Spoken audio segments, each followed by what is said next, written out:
Bismillahirrahmanirrahim. Assalamualaikum warahmatullahi wabarakatuh. Waalaikumsalam warahmatullahi Alhamdulillahirabbil alamin.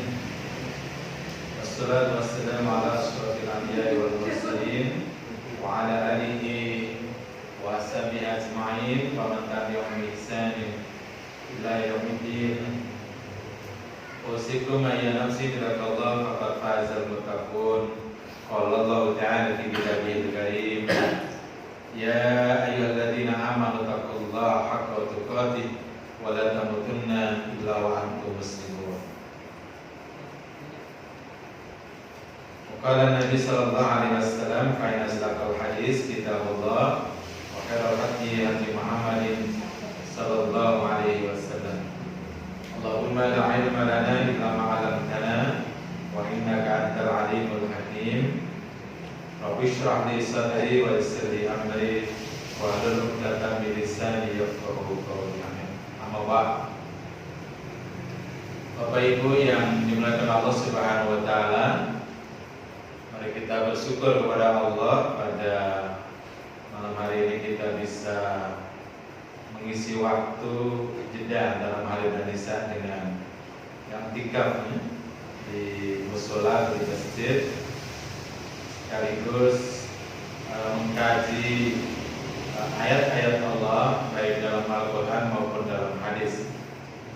Mudah-mudahan kita mendapat manfaat baik itu ilmu, iman, peningkatan iman, peningkatan amal, dan juga meningkatkan kualitas dari ilmu dan amal kita, sehingga segala sesuatu aktivitas yang kita lakukan ini sesuai dengan panduan Allah Subhanahu wa taala. Apa jadinya para Bapak Ibu jika kita ini hidup tanpa panduan, ya? Tanpa panduan ayat, tanpa panduan Al-Quran, tentunya yang pertama akan sesat, ya. Kedua ya bingung, ya, karena hidup tanpa panduan, tanpa petunjuk itu bingung. Makanya Allah Subhanahu wa taala adalah pendidik yang pertama dan utama.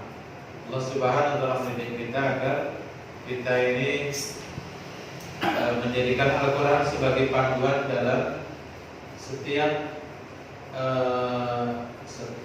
aktivitas kita, ya. Baik sebagai seorang pribadi, yakni hamba Allah Subhanahu wa taala, sebagai seorang muslim, maupun sebagai seorang anggota keluarga, kepala keluarga atau ibu rumah tangga, ya.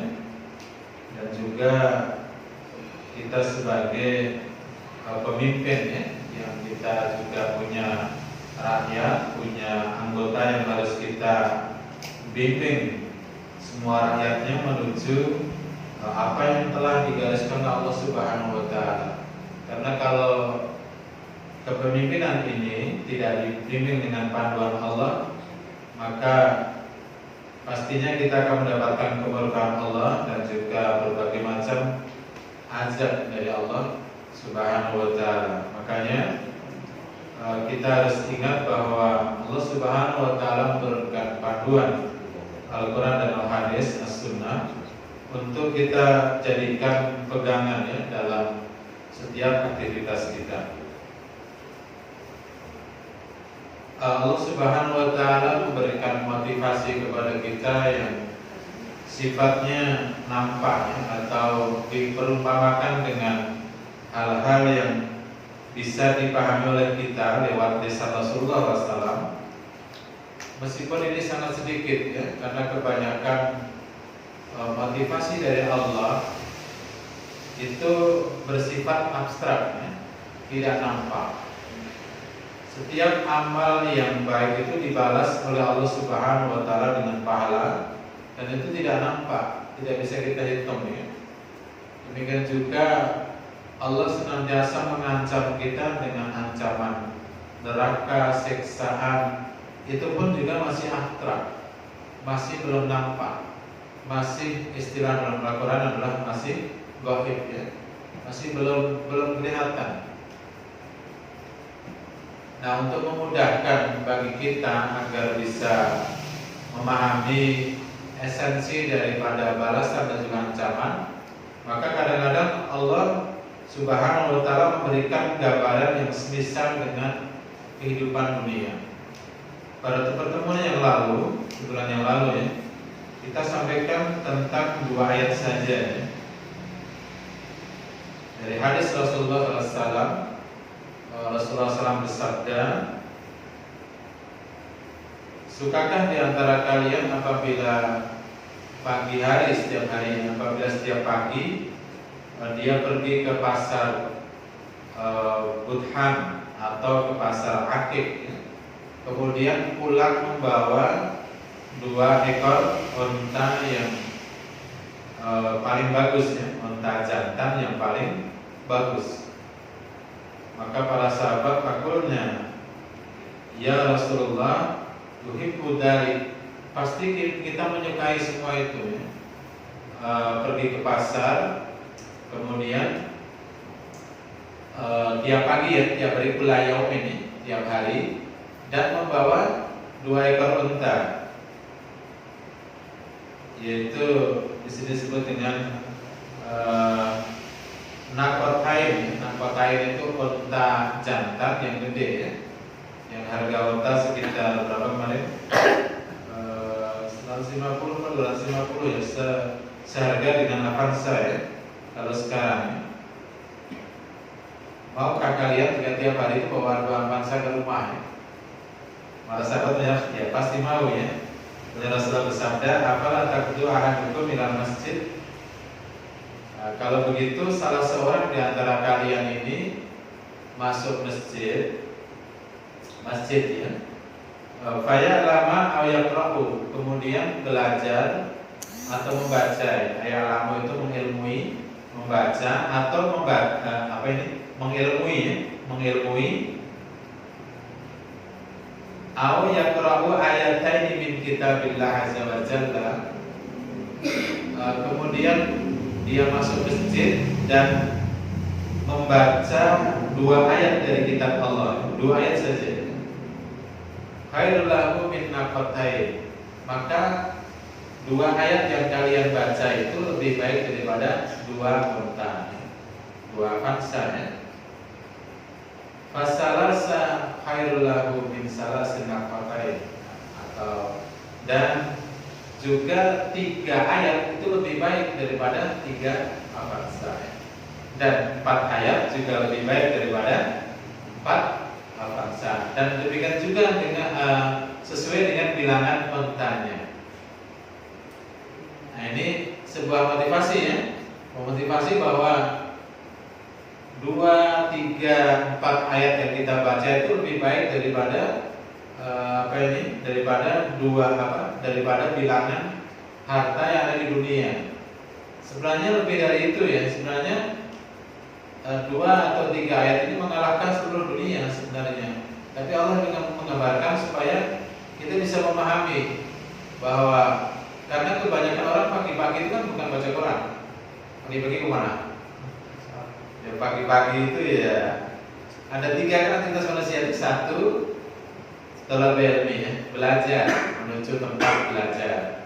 Yang kedua adalah menuju tempat kerja, yaitu mencari maisha. Yang ketiga adalah beribadah kepada Allah, menuju masjid. Maka kita diajar oleh Nabi atas setiap pagi minta 3 doa kan.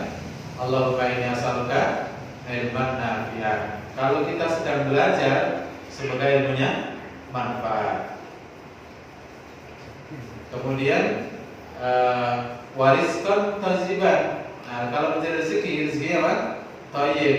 Kenapa itu cuma thayyib aja? Enggak pakai halal di sini. Karena seorang muslim itu urusan halal sudah selesai.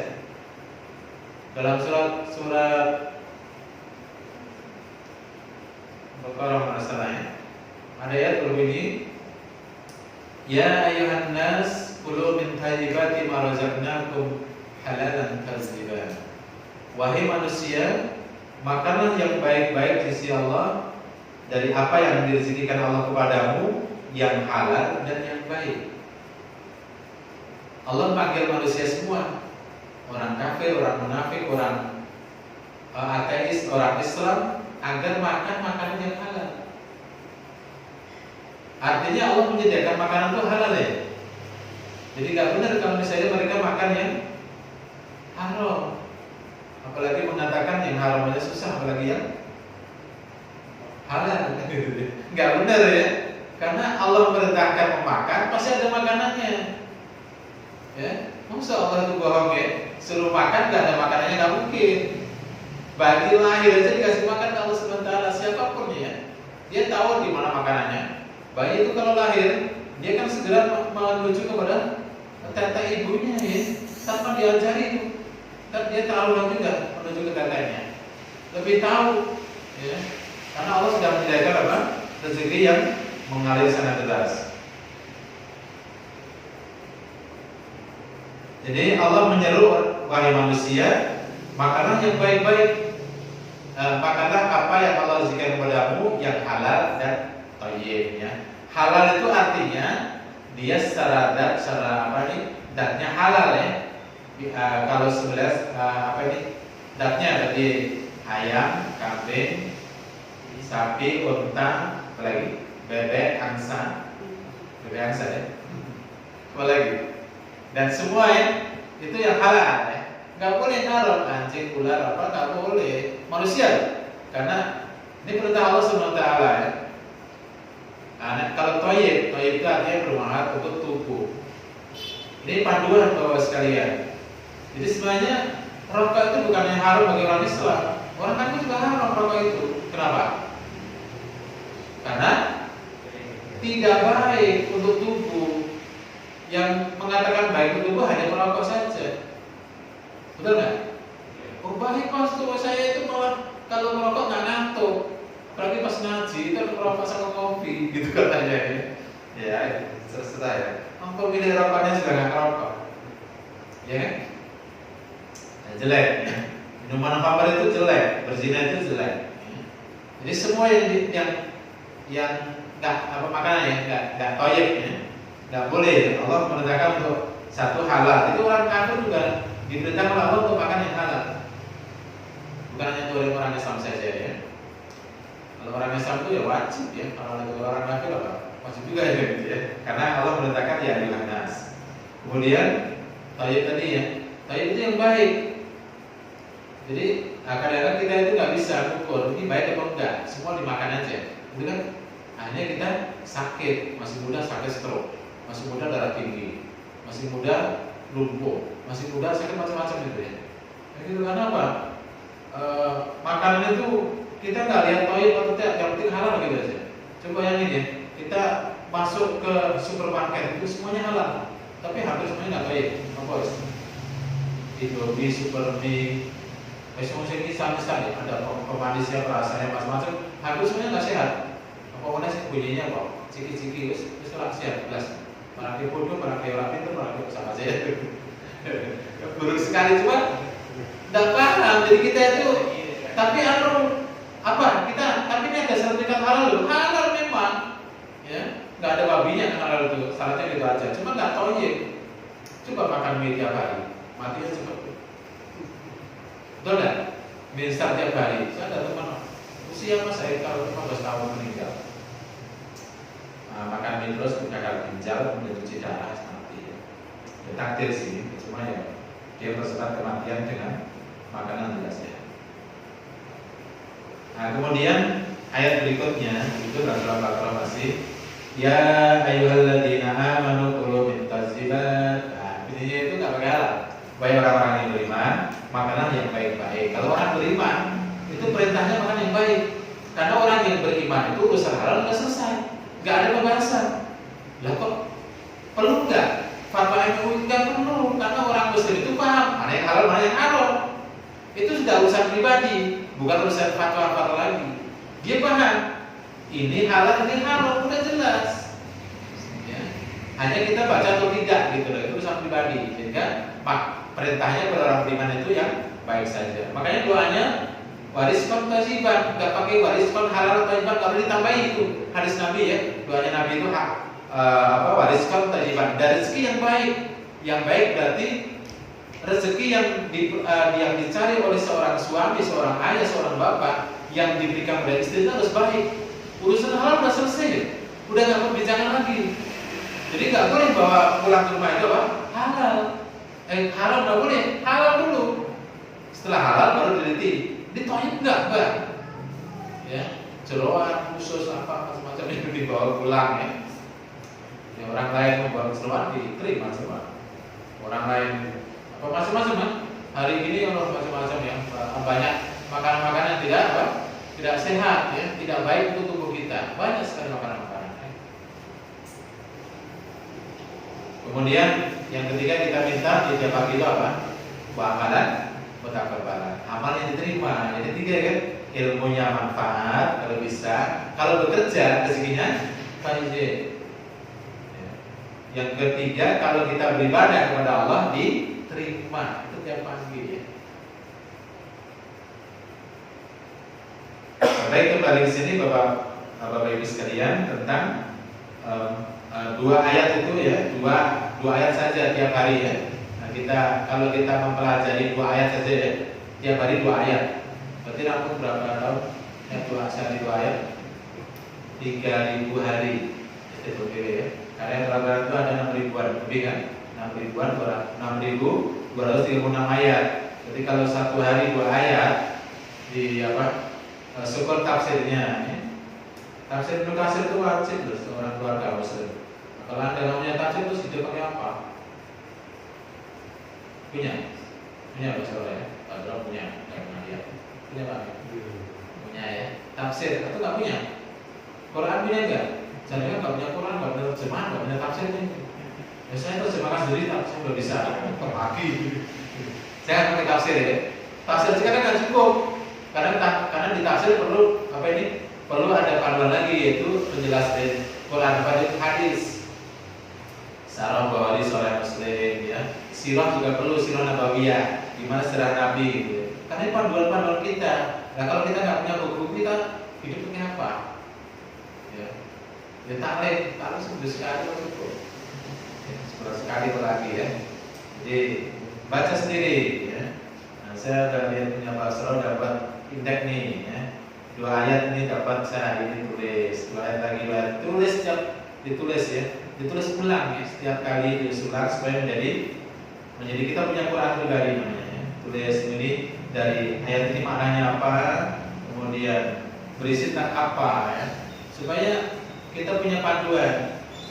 Kita punya masalah itu kita tinggal buka aja. Oh ini saya pernah buka nih tentang vaksin itu halal atau enggak. Buka aja. Ada yang mengatakan vaksin saya gitu ya. Kemudian nanti tentang apa ya, tentang misalnya uang subhat ya. Gimana sih kalau punya uang riba diapakan? Nanti dibuka tuh uang riba ya, tentang riba, tentang subhat, tentang berbagai macam ya. Boleh nggak kalau kredit macam-macam, GoPay boleh nggak? Ketemu nanti dalam ayat Al-Quran. Kalau nggak panduan dalam hadis tentang jual beli, tentang muamalah macam-macam ya. Tentang ibadah kita dapat juga, tentang macam-macam ya. Jadi karena Al-Quran itu panduan. Nah kita kumpulkan 2 ayat. Dan ini adalah anjuran untuk para keluarga ya, para ayah, para ibu, para istri ya, para anak-anak. Agar dia mengkaji ayat minimal 2 ayat sehari. Itu lebih baik daripada 2 onta merah yang sangat mahal ya. Tadi 2 Avanza ya. Berapa tadi? 300.000 atau 400.000 ya. Nah, kemudian yang akan kita sampaikan adalah hadis Nabi tentang 3 ayat saja. Ya, ada lagi nih 3 ayat saja ya. Kok naik ya dari 2 ke 3 ya. Rasulullah SAW bersabda, ayyuhibbu ahadukum idza raja'a ila ahlihi ayajida fihi salasa khalifatin idamin simanin. Rasulullah SAW menuju masjid, kemudian dia memancing sahabatnya. Rasulullah suka memancing ya. Mancing nih. Memancing apa nih? Tanya jawab dengan sahabat. Hadis ini diriwayatkan oleh Abu Hurairah. Abu Hurairah ini adalah orang yang dia selalu membawa sandalnya Nabi ya. Jadi kalau setiap kali Nabi datang ke masjid, sandalnya diambil, dimasukkan di mana? Di lengannya, karena lengannya beliau itu kombol ya, kombol besar. Sandal Nabi kalau sep itu terus kancing selesai. Tapi kalau Nabi mau pulang nyari Abu Hurairah mana gitu ya, itu cara beliau mengambil keberkahan Nabi. Sehingga beliau ini hafalan hadis paling banyak ya. Di antara seluruh sahabat hafalan hadis paling banyak adalah Abu Hurairah. Dia itu orang kaya, tapi dia meninggalkan pekerjaannya, meninggalkan maisahnya, terus hidup di masjid sebagai ahli sufah ya. Termasuk 83 orang yang hidup di masjid yang makannya dari dari santunan orang-orang kaya, para pedagang. Dia itu pedagang kaya, cuma terus akhirnya menjadi miskin karena belajar pada Nabi 3 tahun di pondoknya Nabi itu, Masjid Nabawi. Abu Hurairah. Nah, dia kebetulan namanya istri ya. Nah, tapi disebut Abu karena Abu Hurairah itu kucing, bapaknya kucing. Nah, dia suka melihara kucing. Nah, kucingnya itu suka ditaruh di pohon. Abu Hurairah itu kalau pas dia mau ngaji, kucingnya dibilangin diam di sini, nggak boleh kemana-mana dari pohon. Kemudian dia ngaji bersama Nabi. Boleh ya, suka kucing. Dia menceritakan hadis dari Nabi SAW, ayuhibbu ahadukum, sukakah di antara kalian idza raja'a ila ahlihi, ketika pulang kepada keluarganya, ayajidu fihi salasan khalifatin aidamin simanin. Ketika dia pulang kepada keluarganya, dia mendapati dalam rumah itu 3 ekor unta yang hamil tua, idamin simanin dan gemuk. Ya. 3 unta yang sedang hamil tua dan besar, idamin besar, siman itu gemuk. Ya. Sukakah di antara kalian jika pulang kepada keluarganya, di rumah itu sudah ada apa? 3 ekor unta yang sedang hamil tua, ya, hamil tua, gede lagi, gemuk. Nah, ini termasuk unta yang paling mahal. Ya. Unta yang paling mahal adalah unta yang lagi hamil tua dan beberapa saat kemudian melahirkan. Itu kan langsung untung ya, berapa? Kan dari 1 terus jadi 2 gitu. Untung benar kan ya. Orang beli itu untung sehingga mahal gitu.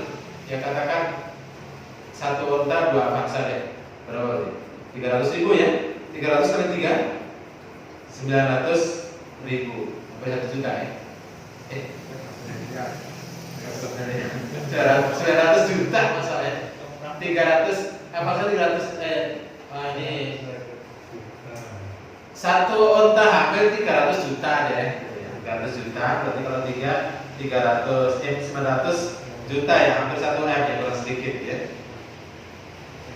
Ini tawaran Rasulullah SAW. Kulna na'am, mau ya Rasulullah, pasti kami suka semua. Wah, pulang ke rumah ada 3 ekor unta yang lagi hamil tua, sudah lagi melahirkan 3 loh. Itu habis itu kalau lahir jadi berapa?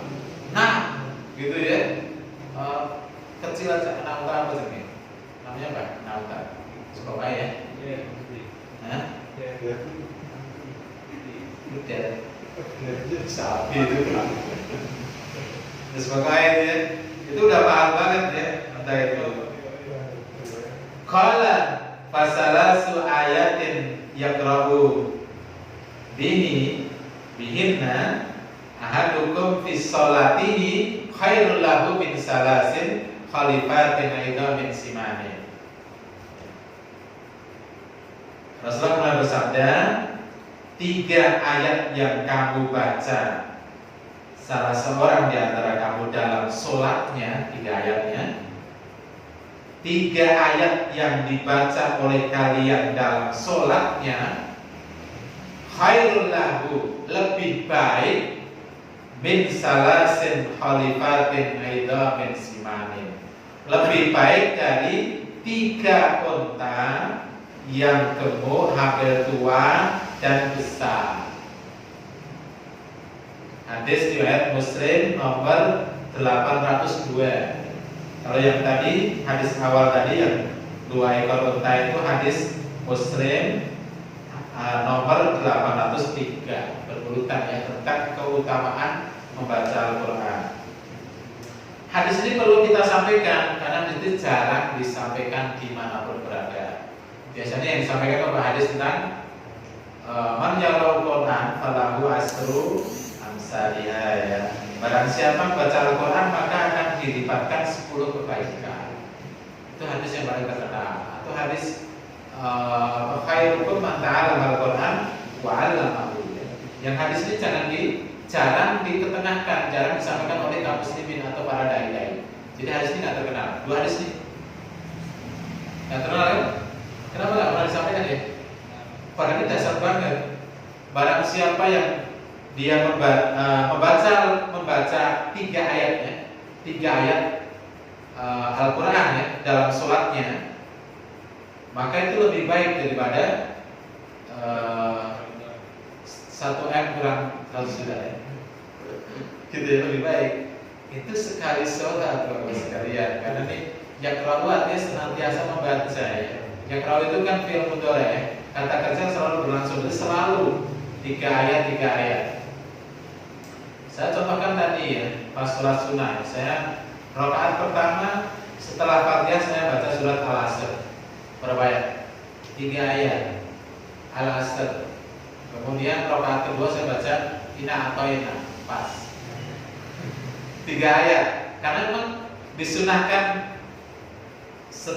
dalam sholat membaca surat, bukan membaca ayat sebenarnya ya. Kalau ayat kan kadang alif lam mim ayat ya. Allah akbar kayak lucu ya.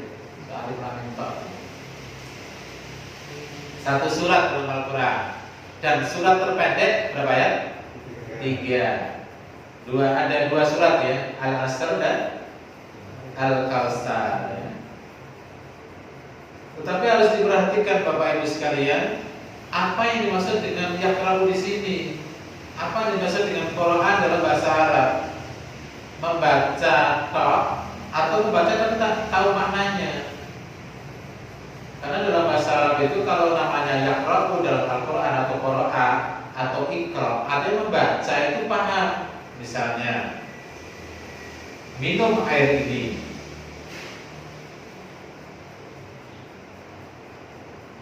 diminum, bukan diberi ya, diminum karena disuruh apa? Minum.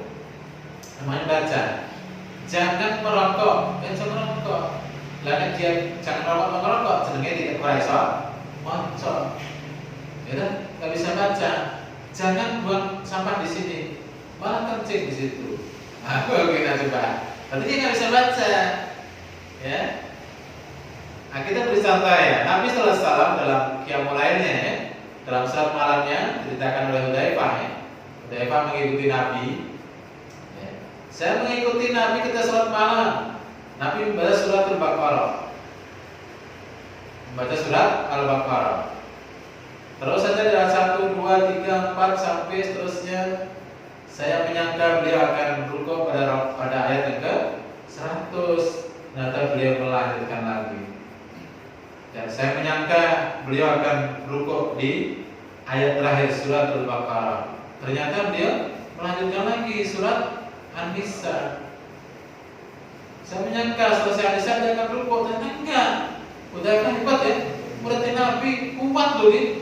Wah terus kabur, kabur dari apa? Udah hebat pengen jadi itu saya itu pengen kabur aja nggak kuat. Tapi kok iman gitu ya. Insya Allah selesai An-Nisa Rasulullah melanjutkan surat Al-Imran ya, 286 ayat Al-Baqarah, 183 ya surat An-Nisa, 200 ayat surat Al-Imran, total berapa? 800 ayat sak rakaat. Dan belum selesai hadis Hudzaifah ini, dia berkata Rasulullah SAW itu baca Al-Quran dengan tartil. Orang cepat tuh, udah tartil. Bayangin 800 ayat tartil. Alif lam mim dzalikal kitabu la raiba fihi hudan lil muttaqin. Oke, habis itu ya. Lanjut Hudzaifah berkata, ini namanya yaqra'u Bapak sekalian, Bapak Ibu ya. Dan kan Rasulullah SAW setiap ada ayat rahmat berhenti minta rahmat. Setiap ada ayat jannah berhenti minta jannah. Setiap ayat ada ayat neraka berhenti minta perlindungan kepada Allah dari api neraka. Setiap ada ayat tasbih, ada ayat tahmid, ya, ada ayat syukur, ya, itu yakra'u. Jadi, itu Rasulullah SAW ya contohnya. Jadi, yang dimaksud yakra'u ini bukan sekedar membaca kemudian nggak tahu maknanya. Nah, coba pahami, misalnya kita baca surat Wal Asr aja ya. Ini paham Wal Asr. Oh, Allah bersumpah dengan waktu. Berarti harus menjaga waktu, penuhi betul. Ingat masa-masa kita tidak menjaga waktunya, sia-sia waktunya. Gitu ya. Innal insana lafi khusrin, contoh ya. Sungguhnya manusia benar-benar berada atas kerugian. Kalau gitu saya jangan jadi manusia rugi ya. Jangan jadi manusia. Kalau manusia pasti rugi. Terus illal ladzina amanu, kecuali orang-orang yang beriman. Kalau gitu kita coba menjadi orang yang beriman. Wa amilus sholihat, kemudian beramal soleh. Enggak cukup beriman Pak itu. Itu pun belum cukup karena wa ini wa ataf wa sambung dan ya. Beriman, beramal soleh, wa tawassaw bil haq. Oh, kalau gitu kita hari ini saya belum tawassaw bil haq ya. Belum mengingatkan orang lain untuk berbuat, untuk menetapi kebenaran ya. Wa tawassaw bis sabr. Nampaknya saya juga belum bersabar ini ya. Kita maki sebentar udah mundur dari dakwah ya. Udah baru dicela sedikit udah berhenti dari aktivitas. Nah, jadi merenungkan ayat ini direnungkan ya, walaupun 3 ayat. 3 ayat lagi misalnya di rakaat kedua. Inna a'tainakal kautsar. Sungguhnya Allah telah memberikan nikmat yang banyak. Ingat nikmat-nikmat itu bisa deras air mata. Ya Allah, nikmat mata, nikmat telinga, nikmat hidung, nikmat mulut, nikmat tangan, nikmat kaki, nikmat jantung, nikmat nafas, nikmat berbagai macam nikmat ingat-ingat. Sudah aku bersyukur ya Allah. Fasholli li rabbika wanhar, maka sholat dan berkorban. Jadi sholat sebagai tanda apa? Syukur. Jadi syukuri saja nikmat itu dengan sholat. Berarti ketika kita ingat nikmat, banyak-banyaklah sholat. Fasholli, ya, syukur saja, nggak usah mengharap apa-apa. Tapi Allah akan berikan kelebihan insyaallah ya. Dan berkorban, tidak hanya korban perasaannya, korban harta, korban tenaga, korban apa aja ya. Walaupun hitop ayat ini untuk korban ya, korban itulah hak, tapi pemahaman ayat itu nggak seperti itu cara memahami ayat. Berlaku umum apapun yang perlu dikorbankan. Inasyari akan buat benar. Sungguhnya orang-orang yang memusuhi Islam pasti akan terputus lehernya, terputus amalnya, terputus keberkahannya. Ya. Islam mau dimusuhi, ya. Allah diperangi, ya. Ulama diperangi, ulama dikriminalisasi. Tidak bisa, hati-hati loh, ya. Darah ulama itu kan beracun, hati-hati ya. Berani mengkriminasi ulama itu tidak ada keberkahan sama sekali. Dirinya, keluarga berantakan pasti ya. Kemudian masyarakatnya, negaranya hancur nanti. Ulama itu kedudukannya paling tinggi di hadapan Allah SWT ya. Dan ulama itu adalah lebih tinggi daripada umar, lebih tinggi dari penguasa. Penguasa menghina ulama, kemudian mengkriminalisasi ulama, maka ini jelas penguasa yang tidak benar ya. Tunggulah kehancurannya dan tunggulah azabnya. Ya kalau nggak di dunia, di akhirat saja. Dunia itu kan ngeri ya. Sengsara loh.